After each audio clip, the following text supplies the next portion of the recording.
לאישה עם מחזור סדיר, מתרחש ביוץ כ-14 יום מיום תחילתו.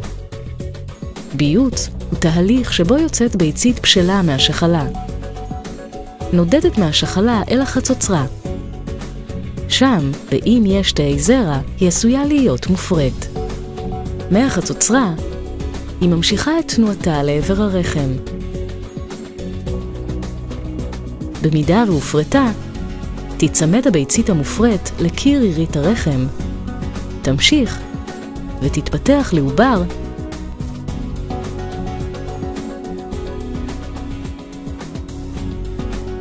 הנתמך על ידי הורמון תומך ההיריון, פרוגסטרון. במידה וגילית כי את בהיריון וההיריון לא רצוי, עלייך לבצע בדיקת אולטרסאונד, ספירת דם וסוג דם. במקביל, עלייך להתקשר לאחד מהמרכזים להפסקת הריון הנמצאים בבתי החולים בארץ ולקבוע תור לוועדה להפסקת הריון. לוועדה עלייך להגיע עם 3 הבדיקות שביצעת, תעודת זהות ותשלום במזומן או אשראי בעבור הוועדה. אם גיל ההיריון שנקבע באולטרסאונד הינו עד 7 שבועות, 49 יום איחור מהווסת האחרונה, יוצאו לך בוועדה 2 אפשרויות להפסקת הריון. הפסקת הריון תרופתית או הפסקת הריון כירורגית, גרידה. אם בחרת בהפסקת הריון תרופתית, תבלעי 3 כדורים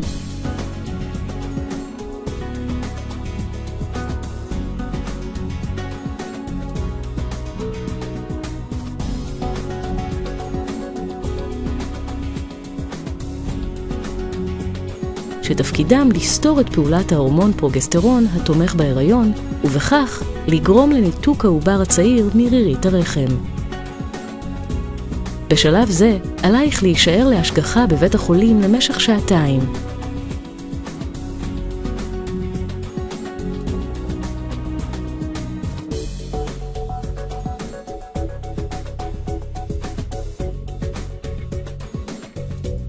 לאחר 36 עד 48 שעות, תחזרי שוב לבית החולים לקבלת 2 כדורים נוספים. בשלב זה, עלייך להישאר להשגחה בבית החולים למשך 3 שעות.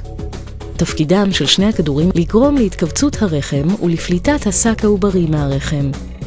לאחר נטילת כדורים אלו, עלולות להופיע תופעות לוואי כגון כאבי בטן והתכווצויות בדומה לכאבי מחזור, דימום מהנרתיק יותר ממחזור, ניתן להשתמש בתרופות לשיכוך כאב. לאחר 14 עד 21 יום מתחילת תהליך ההפלה בכדורים, עלייך להגיע לביקורת אצל רופא או רופאת הנשים לתהליך ההפלה התרופתית, שיעור הצלחה גבוה מאוד.